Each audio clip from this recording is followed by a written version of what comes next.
John Miller stood in front of his kitchen station aboard the interstellar vessel Celestial Harmony, staring at the gleaming metal surfaces that reflected his nervous face. After 15 years as a chef on Earth, nothing had prepared him for cooking in space, especially not with an audience of aliens watching his every move through a reinforced glass barrier. "You may begin your Earth food preparation ritual," came the slightly mechanical voice of Zixtal, the ship's nutrition officer. The tall, blue-skinned alien had 3 pairs of eyes that all blinked independently as he spoke through his translator. "The observation team is ready." John nodded and reached for his knife case. When the Galactic Confederation had discovered Earth 6 months ago, humans learned they were classified as Deathworlders, species that evolved on planets considered extremely hazardous by galactic standards. Earth's high gravity, atmospheric composition, radiation levels, and biodiversity of pathogens meant humans had developed into surprisingly durable beings. The Galactic Culinary Exchange Program was meant to ease humanity's integration into the wider galactic community. John had been selected from thousands of applicants, partly due to his specialty in traditional cooking methods, rather than the molecular gastronomy that had dominated Earth's fine dining scene. "Today I'll be making a simple dish from my homeland," John explained. His voice carried through speakers to the observation room where 6 different alien species watched. Spaghetti with marinara sauce and garlic bread. He filled a pot with water and set it on the heating element. As he reached for the salt, he noticed the aliens leaning forward with interest. "This is just sodium chloride," he explained, holding up the container. "We use it to flavor the water." One of the observers, a jellyfish-like being floating in a personal containment suit, rippled its translucent body in what John had learned was alarm. "You intentionally add sodium chloride to your food?" asked Valara, the cultural liaison assigned to help John adjust. Her species, the Ardanians, looked almost human except for their silvery skin and large, pupilless eyes. "Fascinating. Please, continue." John shrugged and added the salt. As the water heated, he began chopping onions and garlic for the sauce. Almost immediately, he heard hissing sounds from the observation room. 3 of the aliens had activated breathing filters, while another was backing toward the exit. "Is everything okay?" John asked, pausing with his knife above the cutting board. "The volatile compounds you are releasing," Valara explained, her voice calm despite the distress of her colleagues. "They are rather potent to some species. Please continue, but perhaps more slowly." John nodded and continued more carefully. He finished chopping and added olive oil to a pan. When it heated, he added the garlic and onions, releasing a fragrant cloud of steam that immediately caused more commotion. One of the observers, a reptilian being with elaborate head crests, swayed slightly before collapsing to the floor. "Medical assistance to Observation Room 7, Valara called into her communication device. "Nothing urgent, just another human food reaction." "Another?" John asked, concerned but continuing to stir his ingredients. "You're the 3rd human chef we've observed this week," Valara explained. "There have been some incidents." By the time John had added the crushed tomatoes and seasonings to his sauce, 2 more aliens had required medical assistance and the observation room was nearly empty, except for Valara and Zixtal, both now wearing full breathing apparatus that made them look like deep-sea divers. "Is this normal?" John asked, gesturing to their protective gear as he put bread into the small oven. "Not typically necessary in nutrition centers," Zixtal replied, voice muffled through the mask. "But human food preparation has been designated a hazardous activity after yesterday's basil incident." "Basil incident?" John asked, stirring his sauce. Chef Patricia's demonstration. 3 crew members experienced respiratory distress. One thought he was dying, Valara explained. "Your garlic is significantly worse." John frowned as he drained his pasta. "But these are just regular ingredients, nothing exotic." "Your planet is exotic, John Miller," Zixtal said, all 6 eyes blinking in sequence. "Your organisms developed unusual defense mechanisms. What you call herbs and spices are potent chemical warfare agents to many species." The door to the observation room slid open, and a tall, dignified alien with gray skin and an elaborate uniform entered. Captain Vrolak surveyed the nearly empty observation room and the two masked observers with a resigned expression. "Another culinary incident?" the captain asked. "Garlic and onions, Captain," Valara reported. 3 affected, all stable. Captain Vrolak nodded and turned to look directly at John through the glass. "Chef Miller, is your demonstration nearly complete? The medical bay is requesting a schedule of your activities so they can prepare accordingly." "Almost done, Captain," John replied, feeling increasingly uncomfortable. He carefully plated his spaghetti, added sauce, and placed a slice of garlic bread on the side. The simple meal looked oddly menacing now that he knew how it affected the aliens. "Would you like to try it?" John offered hesitantly, holding up the plate. Captain Vrolak's expression shifted to something John couldn't read. "That would be unwise. Our biochemistry and yours are quite different. What nourishes you could poison us." "Then why have this exchange program at all?" John asked, setting down the plate. "Understanding," the captain replied. "The galaxy is full of different species with different needs and tolerances. Humans are new to the galactic community and quite unusual. Your world has shaped you into remarkably resilient beings." Dr. Kral, the ship's medical officer, entered the observation room. The insectoid alien's mandibles clicked rapidly as he spoke to the captain, gesturing toward John's kitchen. "Dr. Kral suggests we designate your kitchen as a hazardous materials zone," Captain Vrolak explained. "Standard protocols for chemical laboratories will apply. No unauthorized personnel, mandatory safety equipment, and ventilation upgrades." John looked down at his plate of spaghetti. "So my kitchen is basically a chemical weapons lab from our perspective," Valara finished for him. "Yes. I don't know if I should be offended or impressed," John said. Captain Vrolak made a gesture that John had learned was the equivalent of a smile. "Be proud, Chef Miller. Your species has evolved to not merely survive, but enjoy compounds that would incapacitate most galactic citizens. It's remarkable. Tomorrow," Zixtal added, "perhaps you could demonstrate this baking process we've heard about. Our xenobiologists are particularly interested in the chemical reactions involving vanilla and cinnamon." John nodded slowly, still processing the fact that his ordinary cooking skills had essentially labeled him as a handler of hazardous materials. "One more thing," Captain Vrolak said as he turned to leave. "Despite today's disruptions, I believe this exchange program has great potential. Perhaps with proper safety protocols we can continue learning from each other." John looked at his simple plate of food, then at the nearly empty observation room where 3 aliens had needed medical attention simply from the smell of his cooking. He wasn't sure if this was a disastrous first contact or the beginning of something fascinating. "I'll try not to poison anyone tomorrow," John promised. "That would be appreciated," the captain replied, and for the first time, John was certain he saw the alien smile. 3 weeks passed since John's first cooking demonstration aboard the Celestial Harmony. His kitchen now featured warning signs in 12 languages and a complex ventilation system that could clear the air in under 30 seconds. Despite these precautions, his cooking space had become an unofficial attraction on the ship. "Chef Miller, we have a situation," Captain Vrolak said, entering the kitchen while wearing the standard breathing apparatus now required for all non-humans in the area. "The diplomatic reception is in 2 days." John looked up from the bread dough he was kneading. Even this simple activity had drawn a small crowd of alien observers watching from behind the safety glass. They seemed fascinated by the way he pounded and stretched the mixture. "I thought the reception was being handled by the ship's regular nutrition team," John said. "That was the plan," the captain agreed. "However, several of the visiting dignitaries have specifically requested Earth cuisine after hearing about our unique culinary program."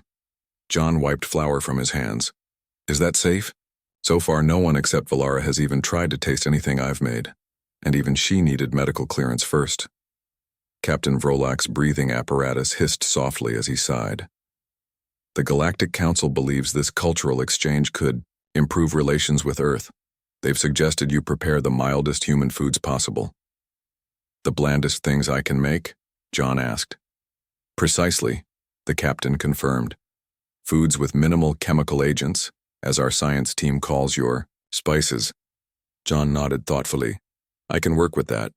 Plain rice, steamed vegetables, maybe some unseasoned chicken. Nothing spicy, nothing aromatic. Excellent, Captain Vrolak said. Our medical team will be standing by just in case. 2 days later, John surveyed the reception hall. The room was divided into sections, each with different atmospheric conditions and food options suitable for various species. The human food station was isolated in its own corner with enhanced ventilation and clear warning signs. Remember, Valara said, adjusting her breathing apparatus, the Zalarian ambassador is especially sensitive to what you call umami flavors. The Pelnorian delegation cannot tolerate any acids, even the mild ones in your vegetables. And whatever you do, don't let anyone from Rigel 7 near the chicken. This is a lot of pressure for some plain rice and steamed carrots, John muttered. Your bland food is another species' toxic waste, Valara reminded him cheerfully. The diplomats are trying your food as a gesture of goodwill. It's very brave of them. The reception began and John stood nervously behind his serving station. The first brave alien to approach was a tall, thin being with metallic skin who introduced himself as Ambassador Dorn of the Castorian Alliance. I have undergone 3 medicinal treatments to prepare my system for this encounter, the ambassador announced proudly. I would like to try the least dangerous item. John offered a small portion of plain white rice. This is about as mild as Earth food gets. Ambassador Dorn picked up a single grain with a specialized tool and placed it in a small analyzer he carried. The device beeped, and he studied the results with wide eyes. Fascinating. The carbohydrate structure is similar to our Nux grain, yet contains compounds completely foreign to our chemistry. The ambassador carefully placed the rice, grain in his mouth, and swallowed quickly. For a moment, nothing happened. Then the ambassador's metallic skin began to shimmer with rainbow patterns. Are you all right? John asked, alarmed. Remarkable sensation, the ambassador exclaimed. A slight burning, followed by a pleasant numbness. Is this what you call flavor? Word spread quickly, and soon a line formed at John's station. Each visitor approached with a mixture of fear and excitement, like tourists at an extreme adventure attraction. The Zalarian ambassador, a gelatinous cube contained in a hovering support unit, requested to smell the chicken. John held up a small piece of the plainly cooked meat. The ambassador extended a sensory appendage toward it, then immediately retracted it as his entire body turned bright purple. Biological weapon, the Zalarian declared, but the translator indicated the tone was more impressed than accusatory. You consume this willingly? John tried to explain that the chicken was completely unseasoned, but the ambassador had already moved away, telling everyone in earshot about the dangerous human food. Halfway through the reception, disaster struck. 2 diplomats from the Ventari Confederation sampled the steamed vegetables and immediately required emergency medical attention.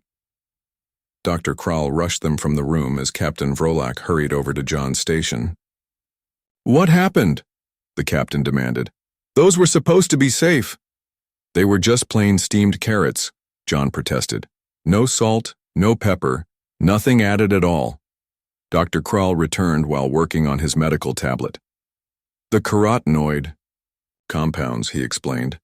Perfectly natural in the vegetables, but the molecular structure triggers severe histamine responses in Ventari physiology. The reception hall had grown quiet, with many guests watching the commotion. John felt terrible. This was supposed to be a diplomatic event, and he just sent 2 ambassadors to the medical bay.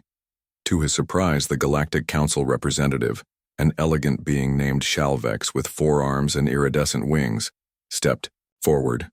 Fascinating, isn't it? Shalvex announced to the crowd. The humans evolved on a planet so hazardous that they incorporated toxic compounds into their diet. What poisons us nourishes them. The tension in the room shifted to curiosity. Soon, aliens were gathered around John, asking questions about Earth foods. Is it true you consume a neurotoxin called caffeine every morning?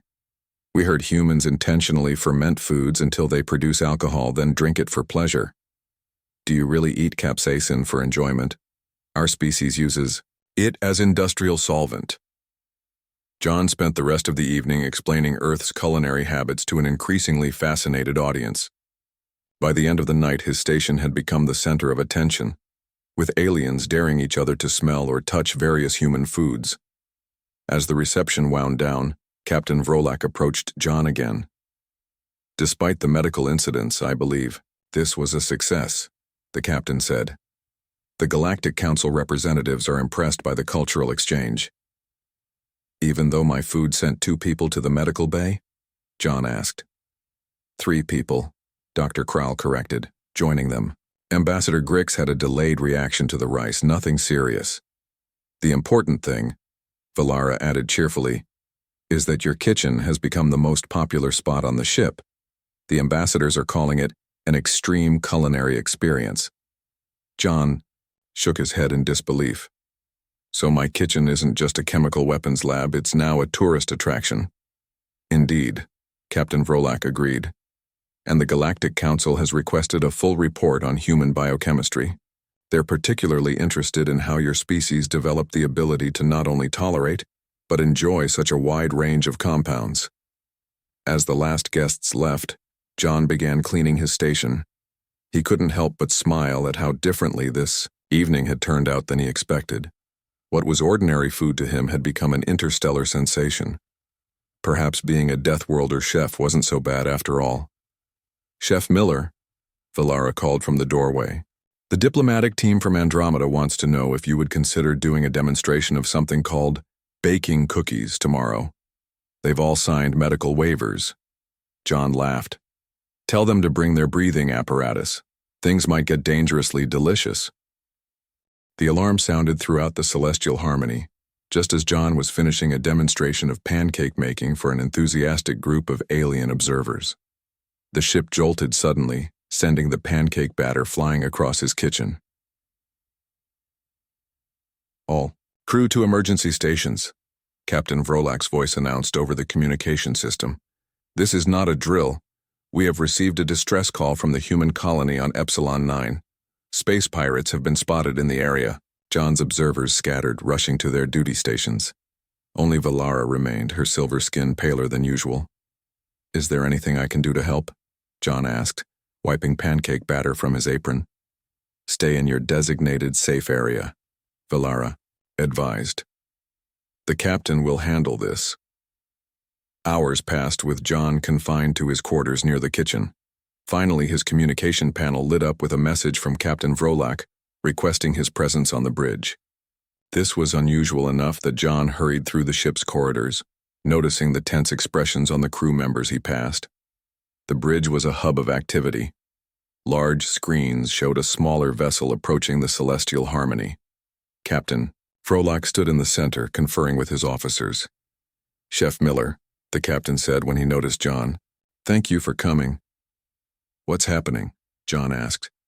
Pirates, the captain explained grimly. They attacked the human colony on Epsilon 9 and are now pursuing us. We believe they want the advanced technology aboard this ship. Can't we outrun them or fight back? Dr. Krall stepped forward, his insectoid features clicking with agitation. Our main propulsion system was damaged during the rescue operation at the colony, and our defense systems were undergoing maintenance when the attack occurred. We're essentially defenseless, Captain Vrolak admitted. We've sent distress signals, but help won't arrive for at least 6 hours.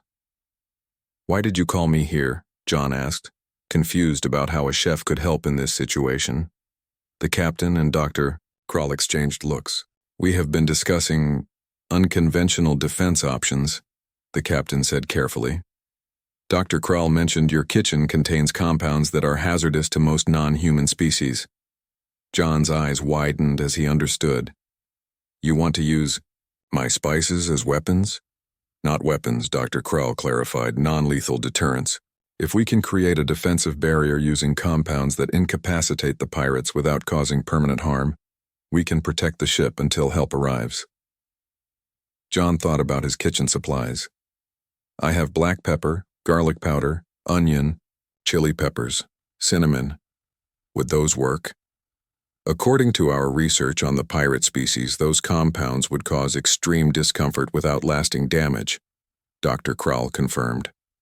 I need someone who understands engineering, John said, his mind racing. We'll need to create some kind of delivery system. I'll help, said a voice from the doorway. A human woman with short brown hair and a tool belt stepped forward. Susan Clark, engineering specialist. I was assigned to the ventilation upgrades. In your kitchen, Captain Vrolak nodded. Make whatever preparations necessary. The pirates will attempt to board within the hour. John and Susan hurried to the kitchen where they began gathering supplies. The pirates will likely board near the cargo bay, Susan explained as she disassembled a ventilation fan. If we can rig up some kind of dispersal device for your spices, we might be able to drive them back. John opened his spice cabinet, which was marked with multiple hazard warnings. Let's start with the strongest stuff. Capsaicin from hot peppers would be particularly effective. Susan grinned. I once used pepper spray on Earth. Trust me, it works. They worked quickly, creating simple but effective devices. Susan converted a kitchen mixer into a powder dispersal unit, while John prepared concentrated extracts from his spices. They filled small containers with different mixtures, each labeled according to potency. These should work like smoke grenades, Susan explained, showing John how to activate the devices. Just pull this pin, throw and run in the opposite direction. Valara joined them wearing her full protective gear. The pirates have sent their boarding demands. They'll breach the hull in 10 minutes. We're ready, John said, showing her their makeshift weapons. But I need to know which ones to use. Some of these could be too strong. Valara examined the containers. The pirates are Dravid species, she said. Highly sensitive to capsaicin and allicin. The garlic and pepper combinations would be most effective. The ship's security team met them at the cargo bay, looking skeptical at the kitchen containers John and Susan carried. Stay behind us, the security chief instructed.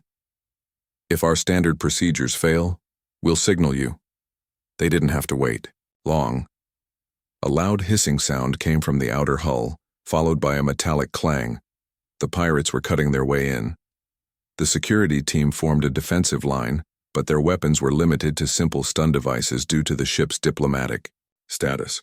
When the hull breached, 6 tall reptilian pirates burst through armed with much more dangerous weapons. The security team's stun attempts barely slowed the pirates. When the security chief was injured, he signaled to John and Susan. Now, Susan yelled, pulling the pin on one of their devices and tossing it toward the pirates. John did the same with another container. The devices burst open, releasing clouds of fine powder. For a moment, nothing happened. Then the leading pirate inhaled and froze in place. His eyes bulged and he began making a high-pitched keening sound. The others quickly showed similar reactions, dropping their weapons and clutching at their breathing apparatuses. It's working, Susan exclaimed. The pirates retreated in disarray, clearly unprepared for this type of defense. One tried to push forward again, but John threw another container, this one containing his concentrated garlic extract. The pirate howled and stumbled backward. Within minutes, the pirates had fled back to their ship. The Celestial Harmony's sensors showed them disengaging and moving away at maximum speed. On the bridge, Captain Vrolak received the report with amazement. They're retreating? From kitchen spices? Not just spices, Dr. Krall said, reviewing the medical data. According to our scans, the compounds Chef Miller used would have caused intense pain in the pirates' respiratory systems. To them, it would have seemed like an advanced chemical weapon. When John and Susan returned to the bridge, they were greeted with a mix of astonishment and respect. You've saved the ship, Captain Vrolak acknowledged. With kitchen supplies. John shrugged, feeling slightly embarrassed. Just doing what I could. This incident will be reported to the Galactic Council, the captain continued. It demonstrates both the unique capabilities of humans and the unexpected benefits of our cultural exchange program. Susan nudged John. Looks like your chemical weapons lab saved the day. I suppose I should update my recipe cards, John joked. Garlic powder, Great in pasta also repels space pirates. Captain Vrolak made a gesture that John recognized as the alien equivalent of clearing his throat. In light of today's events, I'm officially redesignating the human kitchen area. Oh? John asked, wondering if he was about to lose his cooking space. From now on, it will be classified as the Tactical Culinary Defense Lab, the captain announced, with appropriate security clearance requirements. Valara leaned close to John. Congratulations. You've been promoted from chef to defense specialist. John looked at the spice containers in his hands and laughed. Who would have thought that his cooking skills would one day save a starship from pirates? Being a Deathworlder had its advantages after all. News of the kitchen defense spread quickly throughout the Galactic Confederation. 2 weeks after the pirate incident, John found himself in the unexpected position of briefing Galactic Council representatives about Earth cuisine. So these compounds evolved as plant defenses against Earth predators? Asked Counselor Zhen, a tall being with translucent skin through which John could see pulsing organs. Yes, John explained, standing in his kitchen, which now featured both cooking equipment and a security clearance scanner at the door. Plants like garlic, peppers, and many herbs developed these chemicals to avoid being eaten. Humans just happen to evolve taste receptors that interpret these toxins as pleasurable. The counselors murmured among themselves, their various breathing apparatus hissing and clicking. And all humans consume these compounds regularly? Asked another counselor, whose species resembled a massive caterpillar. Most do, John confirmed, though preferences vary. Some humans seek out extremely potent versions of these compounds, especially capsaicin in hot peppers. Remarkable, said Counselor Zhen. But this creates a significant regulatory challenge. Under existing galactic law, many Earth foods would be classified as controlled substances. John frowned. That would make human integration into galactic society difficult. Food is central to our culture. Captain Vrolak, who had been observing the meeting, stepped forward. The Council is concerned about the implications. If human food items were brought aboard space stations or alien worlds without proper containment, it could cause widespread health incidents, completed Dr. Krall, who had joined the meeting to provide medical context. Even trace amounts of certain Earth compounds could contaminate air filtration systems. John looked around at the alien representatives, seeing the concern in their varied physiologies. The success of the defense against the pirates had changed how they viewed human cuisine, from a curiosity to a potential threat. There must be a way to help everyone understand, John said thoughtfully. Food isn't just nutrition for humans. It's how we connect, how we share culture and build relationships. Valara, who had been quietly observing, suddenly straightened. What if we demonstrated that aspect? Not just the chemical properties, but the cultural significance? What do you mean? Asked Counselor Zhen. A diplomatic dinner, John suggested, catching Valara's idea. One where we can safely demonstrate Earth cuisine while implementing proper safety protocols.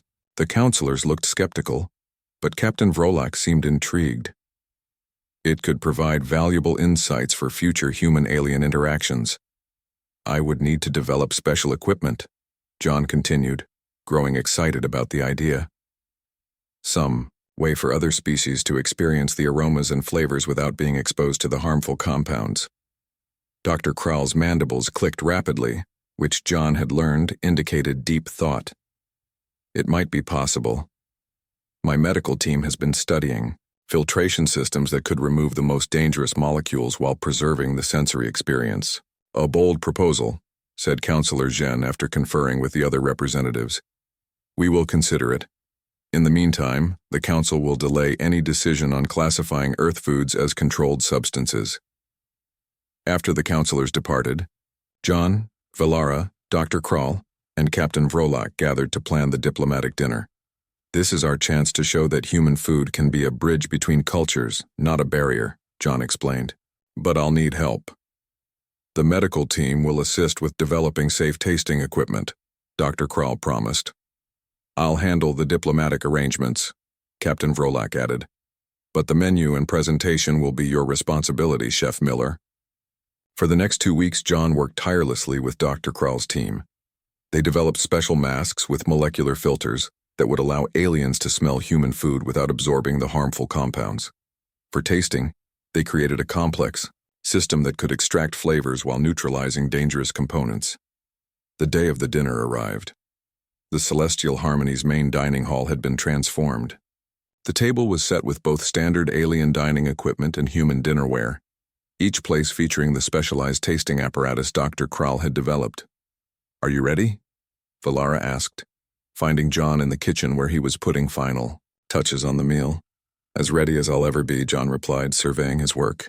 He had prepared a menu that showcased Earth's culinary diversity: small portions of bread with olive oil, a simple pasta, roasted vegetables with herbs, and a light vanilla custard for dessert. "Remember," Dr. Kral cautioned as the guests began to arrive, "even with our filtration systems, the exposure must be minimal. 3 seconds maximum for smelling, and only the tiniest sample for tasting." The dining hall filled with representatives from 12 different species. Each was given a thorough briefing on the safety protocols before being seated. John noticed that despite the precautions, there was an air of excitement in the room. His food had become famous, or perhaps infamous, throughout the diplomatic corps. Captain Vrolak opened the dinner with a speech about cultural exchange and understanding. Then it was John's turn to speak. "On Earth," John began, "sharing. Food is one of our most important social rituals. From the earliest human civilizations, communal meals have been how we build community, celebrate important events, and bridge differences." As each course was served, John explained not just what the food was, but the story behind it. He told them about Italian grandmothers passing down pasta recipes through generations, about harvest festivals centered around bread making, about how the sharing of spices had connected distant cultures on Earth long before they had space travel. The aliens listened, fascinated as they cautiously sampled the foods through their protective equipment. There were a few minor incidents. One diplomat had to step out after accidentally inhaling directly over the pasta. But overall, the dinner proceeded smoothly. "The flavor complexity is extraordinary," commented an ambassador from the Pleiades system after trying a tiny portion of herb-roasted potato. "How do you distinguish between nutritive value and the pleasure of consumption?" "We don't always separate them," John explained. "The enjoyment of food is part of its value to us." By the time dessert was served, the atmosphere in the room had transformed. The initial tension had given way to genuine curiosity. Several diplomats were asking detailed questions about Earth cooking techniques, while others discussed the similarities and differences with their own culture's food traditions. As the evening ended, Counselor Zhen approached John. "This experience has been illuminating, Chef Miller. I believe we may have been approaching human food integration from the wrong perspective." "How so?" John asked. "We've been focusing on the chemical hazards," the counselor said, "when we should have been recognizing the cultural opportunity. With proper safety protocols, your culinary traditions could become a unique form of diplomacy." Captain Vrolak joined them, looking pleased. "The Council is considering establishing a permanent human culinary cultural center on the Central Space Station." John looked around the room at the diverse alien species who had just shared an Earth meal together and felt a sense of pride. His kitchen, once feared as a chemical weapons lab, had become something much more important, a place where different worlds could come together, one carefully filtered bite at a time. 6 months had passed since John Miller's first disastrous attempt at cooking spaghetti aboard the Celestial Harmony. The ship no longer resembled its former self. An entire deck had been converted into what was now officially called the Human Galactic Fusion Culinary Institute, with John's kitchen at its center. John stood in his expanded kitchen space watching his new team at work. Laura Wilson, a pastry chef from Chicago, was carefully explaining the concept of bread rising to a group of fascinated Ardanian scientists. Nearby, Daniel Green, a molecular gastronomist, worked with alien biochemists to modify a recipe for chicken soup that would be safe for Zalarian consumption. "Chef Miller," called Valara, entering the kitchen with a special breathing apparatus that had been refined over the months to be less bulky. "The Galactic Council representatives have arrived. They want to inspect our progress before tomorrow's ceremony." John nodded, wiping his hands on his apron. The past 6 months had been a whirlwind of activity. After the success of his diplomatic dinner, the Galactic Council had funded a full research program focused on making human cuisine accessible to other species. The Celestial Harmony had become the center of this initiative, with new human chefs and alien scientists arriving regularly. "How's the universal menu coming along?" Valara asked as they walked toward the main laboratory. "We've finally cracked the protein problem," John replied. "Daniel found a way to restructure chicken proteins so they don't trigger allergic responses in most species, while keeping the flavor profile intact." In the main lab, Dr. Kral was demonstrating their latest breakthrough to the council representatives. The insectoid doctor had become an unlikely champion of human cuisine, fascinated by the biochemical challenges it presented. "This device," Dr. Kral explained, holding up what looked like a small silver wand, "can instantly analyze any Earth food and identify which compounds would be harmful to different species. It then suggests safe substitutions or processing methods." Counselor Jen, who had become a regular visitor, tested the device on a piece of bread. The wand lit up with different colors and projected a holographic display of molecular structures. "Impressive," the counselor commented. "And this will be available to all diplomatic stations?" "That's the plan," John confirmed, "along with our universal menu. For tomorrow's ceremony, we'll be serving the first meal that can be safely enjoyed by humans and 6 other major galactic species simultaneously." Captain Vrolak joined them, looking proudly around the lab. "When we first designated Chef Miller's kitchen as a hazardous materials zone, I never imagined it would lead to this. From chemical weapons lab to culinary diplomacy center," Valara added with a laugh. "Quite the promotion." That evening, John couldn't sleep. He paced his quarters, reviewing the menu for the next day's historic ceremony. 27 representatives from different worlds would gather to share a meal together, something that had never been possible before due to the vast differences in biochemistry between species. The universal menu had been a massive challenge.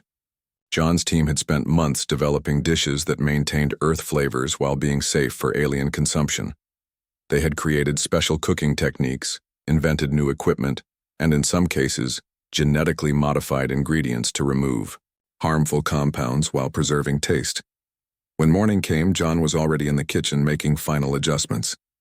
Laura was putting finishing touches on desserts that looked like traditional Earth pastries, but contained no gluten, dairy, or any other compounds that might trigger alien allergies.